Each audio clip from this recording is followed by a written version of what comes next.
Question pertains to separate regulatory authority for veterinary drugs and medicine. Telemedicine is not related to it. Sir, I have explained in my reply, but I would like to explain again that worldwide, there are three models of regulatory bodies that we follow for human as well as veterinary drugs and medicines. There are countries like USA, EU, Japan, and so there are countries like USA, EU, Japan and New Zealand which follow a common regulatory body. Then there are second categories of countries like the UK, like China, like Brazil, like Australia, which have a separate regulatory body system. And there is this third category wherein the countries follow a model where they have a main national regulatory authority body and within which they have a dedicated veterinary division. So India falls in that third model where we have one regulatory body and within which we have a separate dedicated division for veterinary drugs and medicines. That is how we have the arrangement for regulation. In case of our country, that body is CDSCO, which looks into the quality, safety and efficacy of the drugs, both human and veterinary. And it has a regulatory role in so far as the permission for the import, manufacture or clinical trials of any veterinary drug or human drug or vaccine is required. First of all, sir, government has all the data in so far as our eligible beneficiary base is concerned.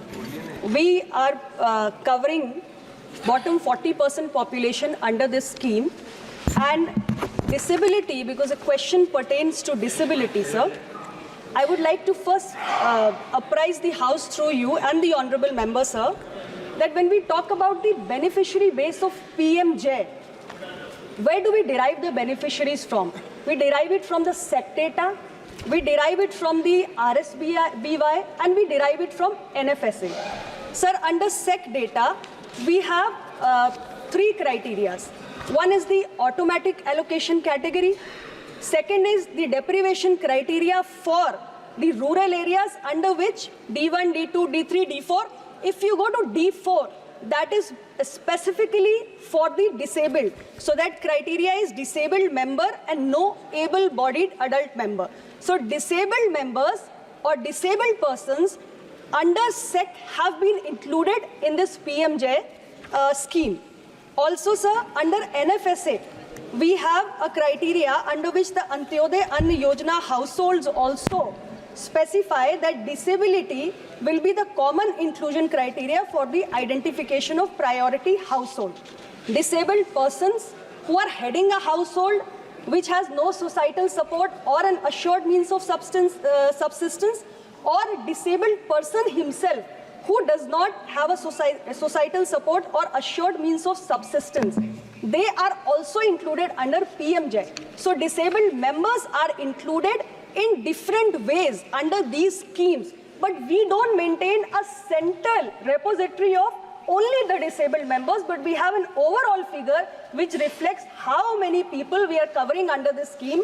Also, sir, there are 13 states. I would like to apprise the Honourable Member. There are 13 states which follow universal health coverage. So every member within that state who's disabled also is covered under this scheme. And I would like to add that we have a health benefit package under PMJ. That package has been revised 5 times. So the new package of 2022 we have, that package includes 36 medical and surgical packages across 6 medical specialities, which are aimed at helping the disabled persons. And as reported by the state, more than 95,000 admissions across 27 disabilities, across 27 states have happened for the disabled persons. So we very much take care of the disabled persons by way of PMJ schemes, but in a different way. Ayushman Bharat Pradhan Mantri Jan Arogya Yojana, I have already explained in my previous reply that we have different bases on which we select or identify the beneficiaries.